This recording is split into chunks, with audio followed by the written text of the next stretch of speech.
Hello, how's everybody doing out there? First of all, I want to thank you guys for watching. Continue to hit like, subscribe.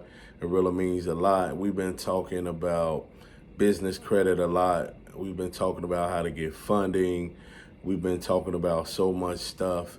Also, leave comments in the comments section. That really means a lot as well. Questions and anything, maybe updated information. I really appreciate that. And please join my free school group. Go to school.com. Look for Raw Game, RAWGAME, totally free.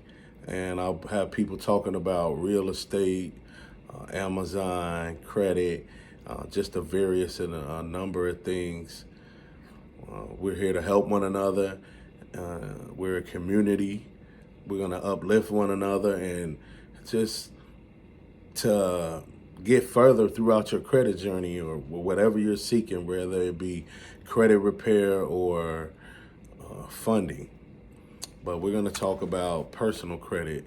Now, personal credit, I mean, the data points and stuff change on things all the time. So if you're watching this video, the next day something could change. And these videos are actually my own personal opinion and based off of research that I have done. I'm entitled to my own opinions, and so are you. So you may not agree with some of the things that I'm gonna say, but these things have worked for me. And implement what you learn or share what you have done and learned. So that's not a problem at all.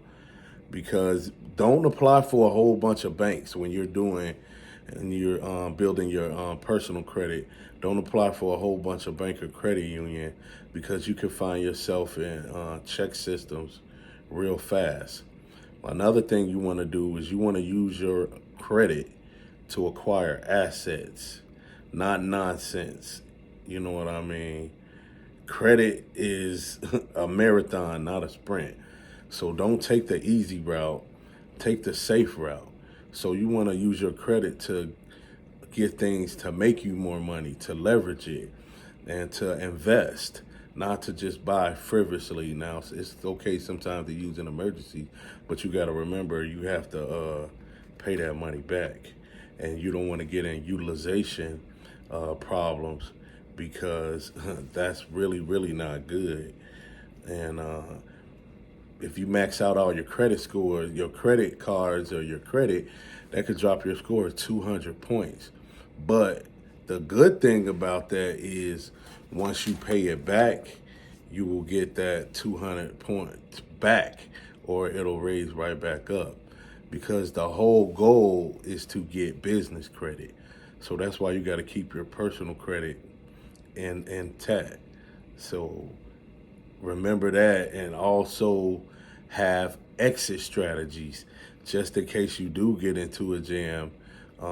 You want to have a strategy how you could get out of a jam. So the first thing I'm going to say is have relationship banking.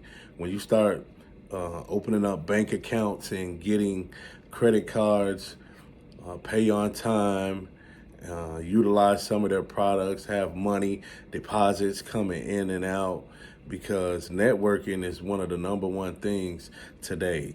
So relationship banking is key. So also know that's one of the number one things. It will take you, your personal credit is going to take you where other strategies can't take you. Now, your credit profile is your resume, and your credit score is your reputation. Now, a lot of people, you have a good reputation, you might have a 700, 800 credit score, and you still getting denied for things. That's because your resume ain't good, which means your profile is not good. But you need to build out and build up both of those things. They both work together, and they're both going to work in your favor. And you should always know your data points. You should always know your credit score, what's going on. So you want to execute your apps all at one time, which is called credit stacking. I did a video on that as well, where you guys can open up different apps all at one time on your computer and go for funding, but you got to be strategic. You do your research on the credit card. You just don't go open up 5 random ones you don't know nothing about. You got to do some research yourself too. You got credit cards with a lot of points that you could get, so do your research. But I'm gonna talk to you about what's a fundable personal credit foundation for you as far as on the personal side. So I'm gonna say you have to have 100% payment history. That's 0 derogatory marks. 100% credit history, 0% derogatory marks.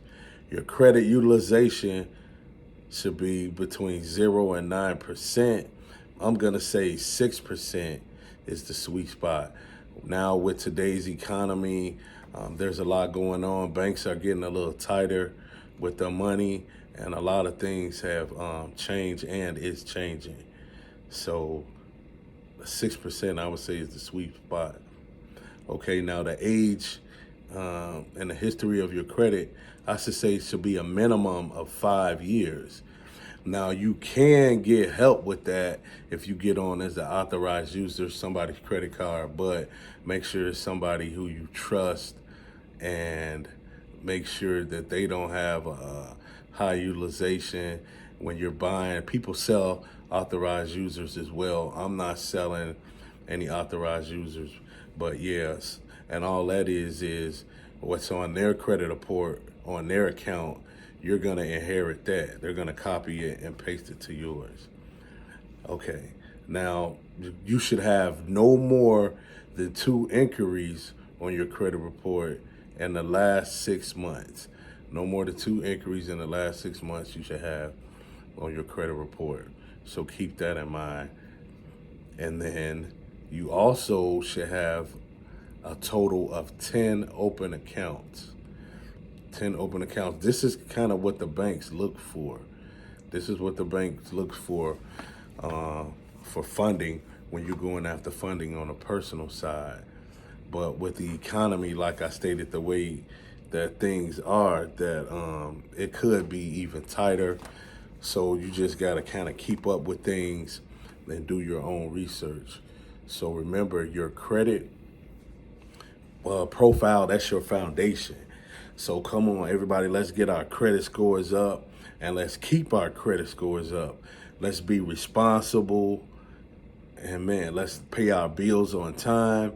If you have a problem with that, so many people have auto pay.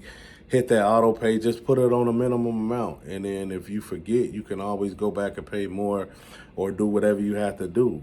So let's get into real estate, have your exit strategy, put your mind to use, stop being lazy, get out there and do it.